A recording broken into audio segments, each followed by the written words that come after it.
they take a regards to moving then start some action. So here the client is an actor, here is the camera. So phenotyping is the same like this, just you have to see what happens in detail. So next slide.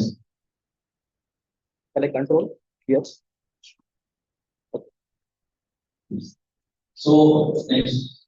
The highlights of our presentation will be first we will be explaining background of why we need this phenotyping, and we'll see why phenotyping and what are the different types of phenotyping and why high throughput phenotyping and what are the components and processes of high throughput phenotyping.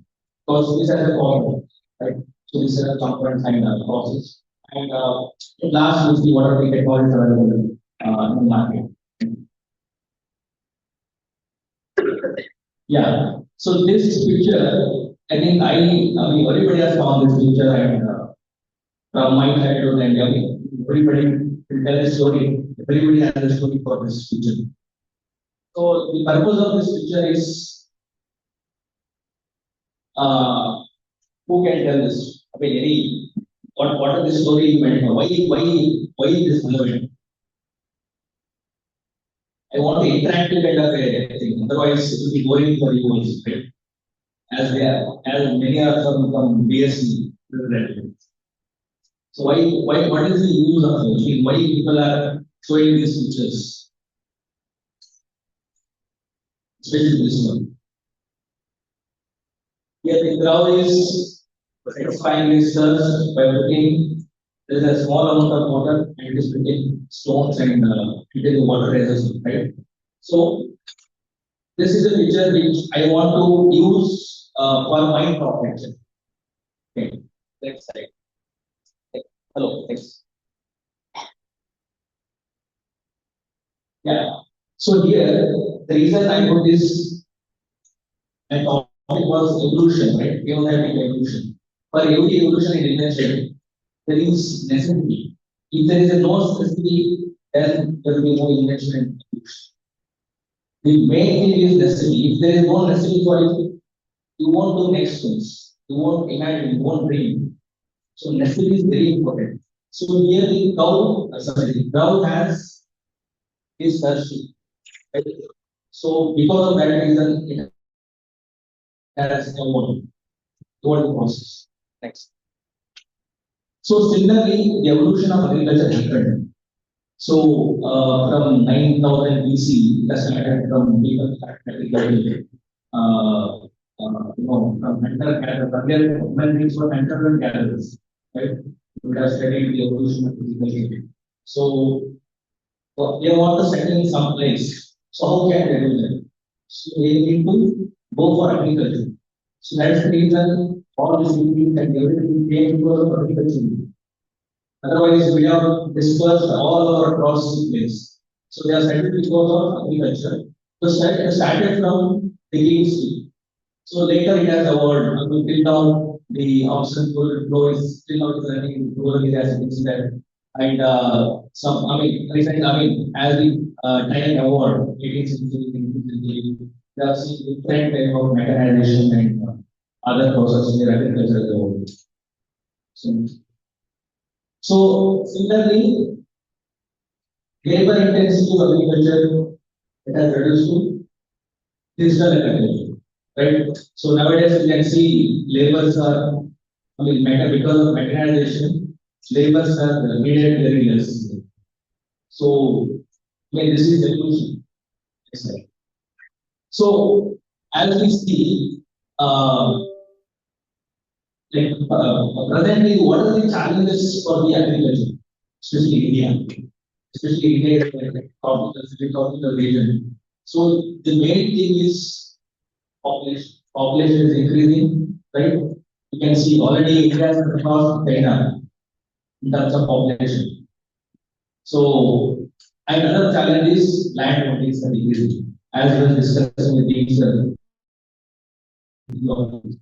So he was also telling how the land is shrinking. Right? Earlier, people land holdings of 2 hectares, now it has reduced to 1 hectare. So, I mean, you can see wherever you go, people are, lands are, converted into plots, layouts, right? It is residential purpose. So we are losing the land. I mean, the biggest problem is the cultivable land, or the non-cultivable land. So they are converting that to housing colonies. So that is very, depressing for us. It is very sad. So that is also a challenge for us. Population is increasing, and land area is decreasing, and also because naturally, when the land, so when the land decreases and when population increases, water shortage, water shortage illness. For example, if you see this, if I taken from some reputed journal, you can see this. This is they are very nicely. There are different rivers, Kaveri, Indus, Krishna, Narmada, Damodar, Godavari, Brahmaputra. So they have laid Kaveri is flowing only 3 months without stress, not without stress, moderate stress. And 8 months in a year, it will be serious stress. I mean, it won't flow towards the ocean only, right? So normally, if river won't flow to the ocean, what is the repercussion? The sea salinity will increase. Because the rivers are freshwater, if it won't flow to the ocean, the sea salinity will increase.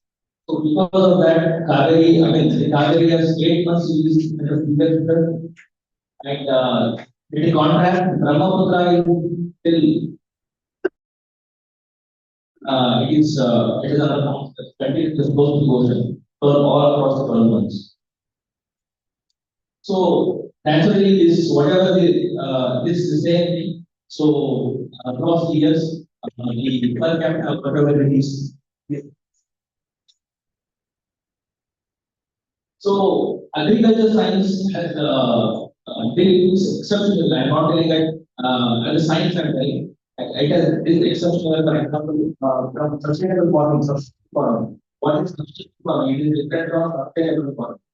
Sustainable farming is unless people used to grow the crops only for their livelihood.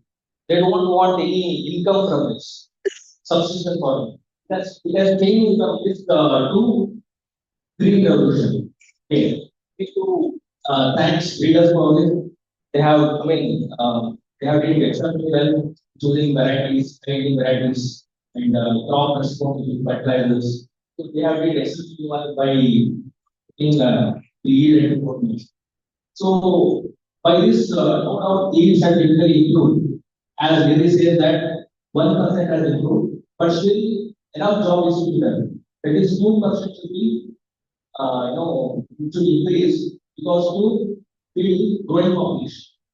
Because as we see so the population is growing at enormous rate. But the problem with this is agricultural science, like whatever people did till now, they have chosen wheat as a trade. Because when we see rice what is the only we breed for the wheat grains, right? So because of that reason, this whatever the liquor you are seeing now, across all we try for oil, they are stagnating, just coming into plating. That means there is no increase in the yield level. So what I earlier showed, that is what are the main challenges? There is a resource limitation, right? Water and other things. And so there is a resource limitation and the yield is also decreasing. So we need to no, we need to come with a strategy. Otherwise, what happens? You can't feed this population, growing population, with limited resources. So people are evolved, as I told you, it's an evolution process. Otherwise, human can't sustain. So that's why they changed the selection methodology, and now they are going for for example, I will explain. So they are looking for the traits that are responsible for the yield. So this is the slide which I want to show. So people are used to only selecting yield. So now they are looking into what are the different traits which are contributing for the yield. right? So, line, radius injection, grain size, harvest index, biomass. So, these are the traits which are important for the yield. So, this will contribute for you. So, if you want to select, if you want to identify these traits and cross and choose and involve this in a breeding program, definitely it will be helpful to. So, as I told you, there are for to do this, what we need is tools, right? So, tools are very important. So, here, earlier in the beginning of the seminar, I told there is a rapid evolution of the molecular pathologies tools. For example, we see here gel-based systems evolved to PCR independent sequencing. So, the cost is also increasing here. The technology is increasing and cost is increasing, right? So, there is a tremendous advancement in the tools of molecular biology. So, but the problem is, and definitely it has helped breeders to find genomic variation. For example, if you go there, recently I think you heard about CRISPR-Cas problem. Directly they will identify what is the SNP in the region and they will go for the selection of that and putting in a breeding program. So, just we need to know a molecular sequence for this all this. But the thing is, we definitely what I told earlier is we need to know the phenotype. So phenotype is the bottleneck. Whatever bottleneck in the sense, for example, you know the bottleneck, right? Whatever the bottle is there, the neck is thin. The main limiting factor is that neck to come out, the water to come out, the neck is limiting. So the phenotype is the bottleneck in this entire training program. So we need to understand what is phenotype. Phenotype is nothing but it's an interaction between genotype and environment. It's an interaction between genotype and environment. For example, the same rice which you grow here may have another expression in a different, for example, here has a different expression. For example, you see basmati rice, right? You can't grow basmati anywhere. Even though you get a rice, but the aroma can't get anywhere. So it needs a particular environment. That's why the phenotype, whatever is there, is the result of interaction between phenotype and environment. So that's very important. That is a phenotype. So, and this, you see the molecular process. We come from genome, next to transcriptome, proteome, and chrome, and later, whatever the expression happens, expression is genome. So it starts from the basic biology. Right? But if you see the molecular biology, biotechnology course, you undergo this. So you have read genome, transcriptome, proteome, DNA, RNA, protein, metabolism. So this is different changes. It will come into picture before expression of the phenotype. So till now, the phenotype is done normally. You ask for any, if you take for example plant type, how do you measure? You take a scale and measure, right? That's what people are doing right now, till now also. So these are different methods, heading and maturity. If you want to, if I ask you to measure heading, what is the heading and maturity? So we'll go for the visual scoring. Go in the field and visual, do visual scoring, right? And biomass, you will weigh that. You destroy the plant and weigh the plant, and you take the biomass. And the logic, visual scoring once again, right? So root development, once again visual, we need to excavate the roots, we need to pull out the plants. These are the different phenotype, these are the different traits which are phenotype of transition methodology. But the problem is, as I told you, we need to evolve from this. Otherwise, the other part, molecular biology part is going in a rapid pace, but phenotyping part is going in a very slow pace. So we need to improve this process. So phenotype once again is not a new process. What I am telling is I am not going to get a specific concept which has came existence now. It's not like that. Because people are doing this with domestication. For example, as I told you, white maize was like this earlier. It was selected and bred. No, it was only selected and habitats only domesticated. White rice, not this rice. So barley was like this, wheat was like this, and it was changed like this. So it was selected based on the visual characters. So, and also Gregor Mendel was another, I mean, this, the chemotherapy was named because of his various laws, law of independent assortment, right? So, based on these laws, chemotherapy can given a new direction, and they are realized, okay, we have to phenotype. Otherwise, we may lose the variations in traits. That's why phenotyping has gone in, got a new direction than Gregor Mendel has developed it. So, if you see, for example, the rice field, if you go back 10 years back, and if you see the varieties which are over now, there is a gradual increase in yield of these varieties, right? So, this is what is genetic gain. So, once again, this genetic gain stands on these four pillars. So, one is selection accuracy, and selection intensity, genetic variation, and time taken.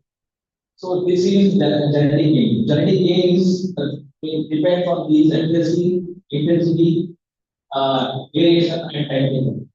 Why we need to understand this is we need to avoid phenotype methodology, right? So if you want to increase the yield, so we need to understand how genetic gain will be can be possible. This is also a depend on these factors: accuracy, intensity, variation, and time taken. So if you reduce the time taken, for example, if you see variety, time taken to reduce the variety. So how much time it will take? Normally 6 to 7 years, right? So if you reduce the variety, time taken to release a variety, that's a significant achievement. That means is they are increasing genetic gain. People are coming with the concept called speed breeding now. I heard everybody knows this, right? Speed breeding. So they are, I mean, they know what are the different plant requires, like light, humidity, every other things. So they are no getting these flowers and seed to seed. They are reducing the number of things. So if you reduce the time taken, so definitely genetic gain will be. So this high throughput phenotyping, which I want to tell, is called as discrete phenotyping, is directly related to three pillars of breeding program. That is selection intensity. For example, if I phenotype, for example, if I have a huge area of a field, there are different rice varieties. If I want to select this, so what you will do is you just go to each plant and just look into the flowering, what this plant has covered. And I mean, you may miss different timings also, right? Because we need to visually score this. So, if you want to if you want to increase the frequency of phenotyping, you need to increase the size of phenotyping. Bigger population at a snapshot. One shot, we can, for example, drones can take a picture from top. It can capture all the entire field with one single snapshot. So we need to intensity of selection to be very high and selection accuracy. So we need to look accurately what are the variations happening in the plant. And definitely to result in genetic variation, we can get different variations. For example, if you see want to see the pollen grains, there may be a different size and shape of the pollen that you see. So it can be captured through the high resolution system. And take like time taken. Definitely, if you reduce the time as I told you, it will definitely increase the genetic gain. So this is the purpose of phenotyping, usually I do. So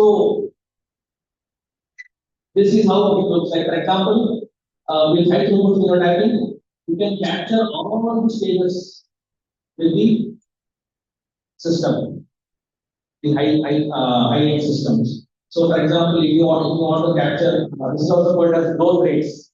If you capture these things, definitely you will get to know what is the variation in growth rates. So, if these traits will be very important for the high throughput, should be non-restrictive. So, for example, if you want to phenotype a plant, for example, if you plug the plant, entire plant, you destroy the plant, right? So you can't know what is happening in especially in the. So we should be non-destructive movements oriented for entire time. So that is very important for everything. And available for large scale plants. For example, you can see here, there are a large number of layouts plots.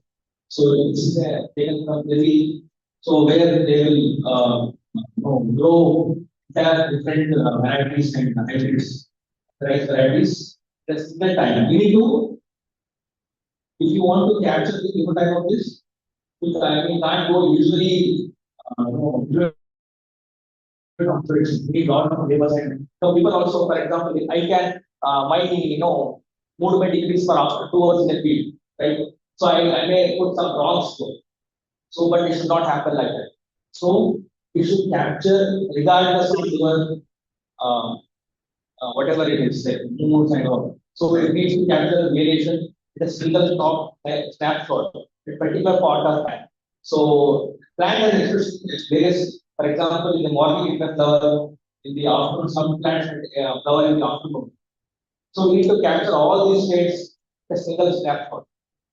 So systems adapted for building different phases we need to have, and appropriate level of resolution should be there.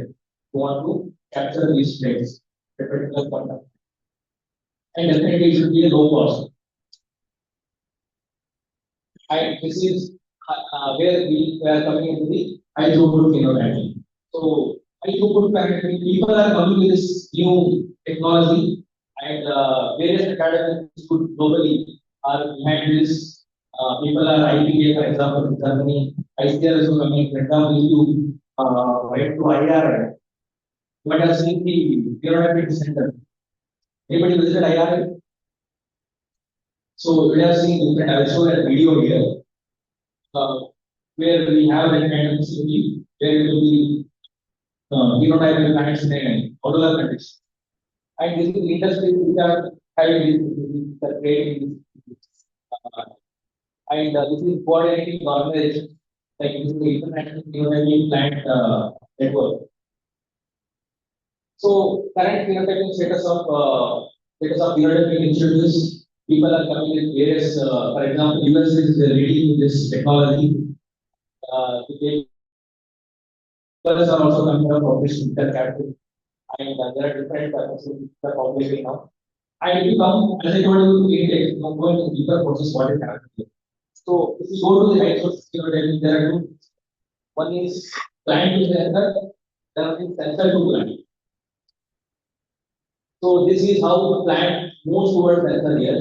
The plant will move towards sensor. I will show you the video which you can pick up. And this is how the sensor moves towards the plant. Your plant will be there in the field, and you are going to the plant to take the observation.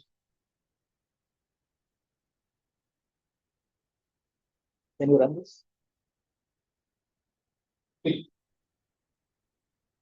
Yeah, you can see here result. So here, the plants are going to the camera. The camera is there.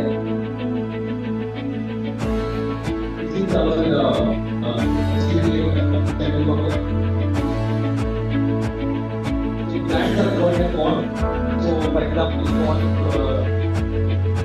to do plant there is only one plant. Just you can go directly to the spot and go to some time to capture.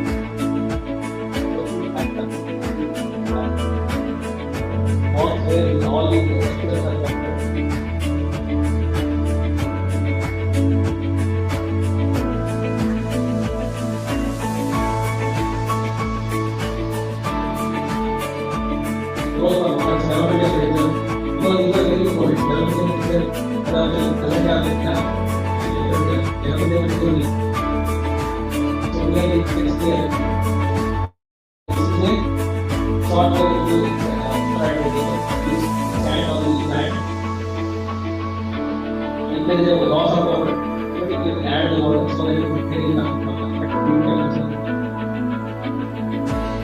whatever it is, so at last there is an image arrest because we capture the images, there is better visualization.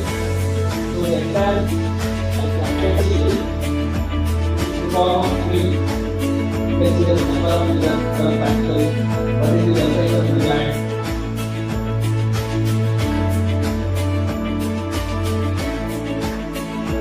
What is the number of days in the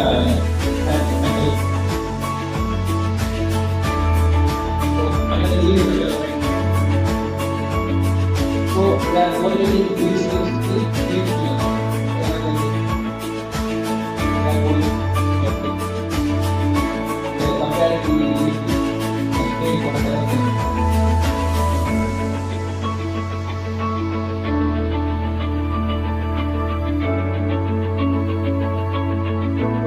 also go for brain is what is doing inside coding what is not all these things what you do is very useful and useful. So they are doing immediate technology. I mean without touching the plant sign seeds. So major components as I told you the one which I introduced plants for going to the imaging system. And another one is the imaging system goes to the plant. So the major components there is sensors and platforms. So there are different sensors can be loaded to different platforms. Like for example, you can see satellite.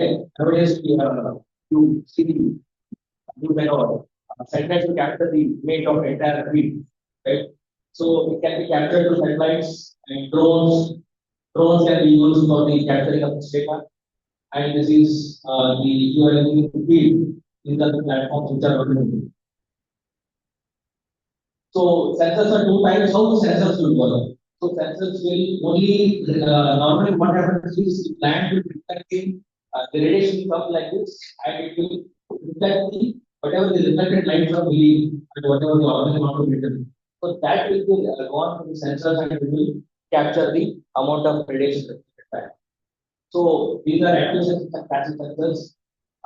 Active sensors have their own light source, and passive sensors don't have their own light source. That's what we see. And this is different sensors like RGB, color imaging, thermal imaging, fluorescence, multispectral, 3D, hyperspectral imaging. These hyperspectral is called as digital imaging. Nowadays, all the water content of the plant, frames, protein content, I mean, whatever you are doing in a biochemistry lab, you can capture directly to the imaging facilities. So these are operated in various spectra. For example, whatever we see now, so this is in the visible range, right? 400 to 700 nanometers. So these sensors which are there here operate from this nanometer level, and we have also sensors which works 900 to 700 nanometers. Where the water content all of them captured this data.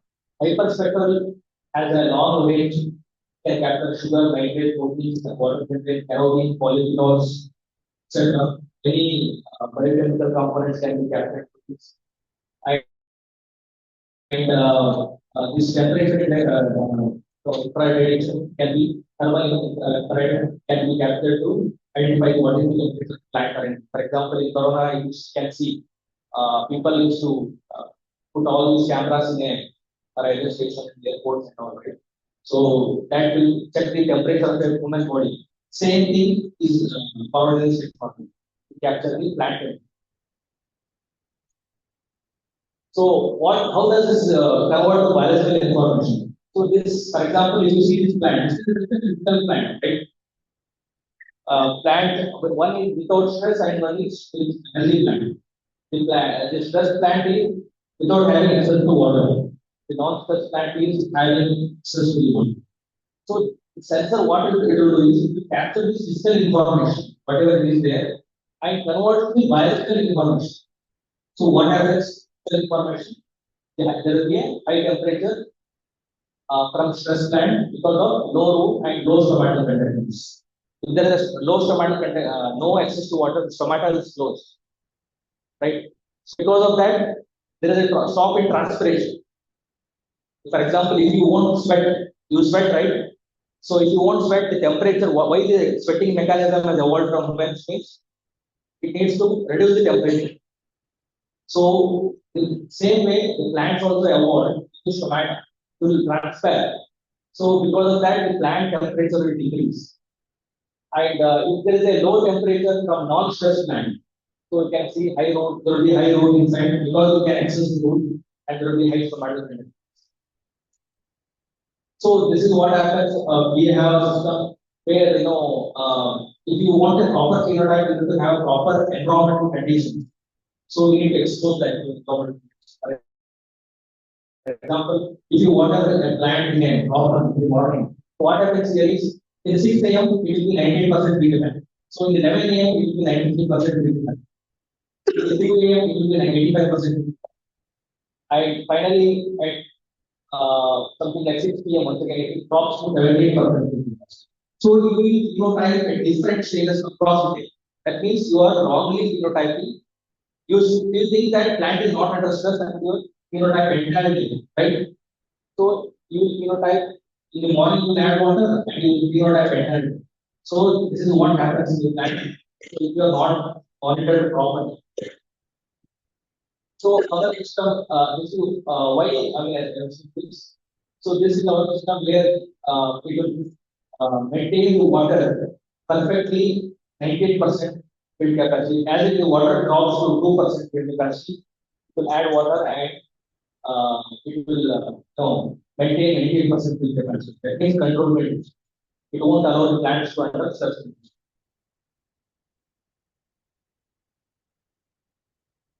So how this image captures work is, for example, it is a leaf which you want to identify. So there will be a light source, white light, and there will be a reflection. After, for example, how can I see? How can you see? So light will reflect and you get back to into your eyes. So this is what happens. So this is same technology is followed here. The light source emit light and it is reflected and it will be captured through the RGB camera. So this is what the image looks like, and this is the intensity of red, green, and blue, which will capture the intensity of these pixels, whatever it is there. It will be recorded in the camera, and you can see the image of this. And from this, you can capture the different traits. And there are some traits which can't be visible. For example, temperature, it can't be visible, right? So you can see the leaf and growth and everything, but temperature you can't be. You can use different systems like which can be used for this non-visible things. And same thing works here only. But the thing is, we are putting the light source in different way now. Other was a white light source, but this is different with different wavelengths. So the trace will be coming as output wave, a different wavelength. So it's a So if you want to phenotype a disease, for example, so if the plant is affected with the powdery mildew, powdery mildew is a disease, right? So what happens is in your imaging system, there will be a radiation from the sun or any artificial light source.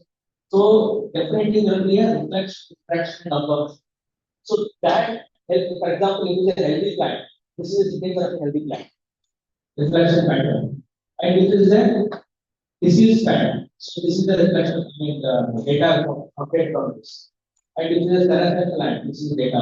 So this is a different indicators which the data output which we will get from this and we can identify which is.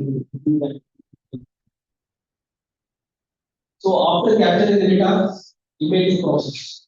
So these are the imaging process which can be used to because we get the data, it will be in form of pictures, right? So we need to convert it to numbers. So different process which can be used to convert it. So for example, I showed this to make you understand. So people are coming with a driverless car. The same technology is once again used. In US right now, Tesla is running a driverless car. There is no need to drive without driver it to run. So how to do this? First, we will figure out what the company is doing segmentation. What is different? So it will for one cars have different color. and people has a different color, trees has a different color, and this pavement is a different color. So it will segment different colors with different objects. So and from that it will objectively clarify that what should be done. So you need to code accordingly, and you can go with that. So this is the comparison. At last we get the data, right? Let's say I showed what is the, for example, you are doing phenotyping patterns, the height observation, and height will be compared with the mailing center. How accurate it is. It is something like 0.82, R square is 0.82. So once again, this is a different platform used for phenotyping, and this is a different dimension of phenotyping. At last, we'll use different phenotyping, different sensors. These different sensors will get different rates, and these are the different types which can be used for the capture. So we have as a dedicated company, we have phenotyping, enterotyping, we can capture meteorological data also. We have hydrology, and we can capture renewables also. For example, we have various solar systems which can be people are now coming to renewable concept. There is the concept of non-renewables has been going away because of today's topic. So we have various handheld instruments in phenotyping.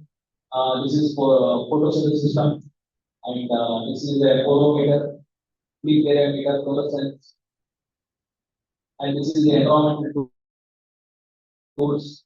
We can get to know what is the amount of radiation we water and receive, what is the amount of radiation, because that should be very important for the plant, the living organisms which are growing in the sea. So if you are polluting the water, so then definitely there will be a opacity will be developed on the surface of water. So the light entering will be very less. So to monitor that, we have light systems which can be measured underwater, and people are talking about soil fertility, right? So how to know that? What is the amount of carbon acid it is sequestered? So we have systems like soil CO2 flux, where we can tell what is the soil fertility and non-fertility of the soil. And we have various towers and reading links, and these are different sensors. This is how the thermal imaging looks. And we have a system called rover, which will directly without any driver input field and to capture all the data for you.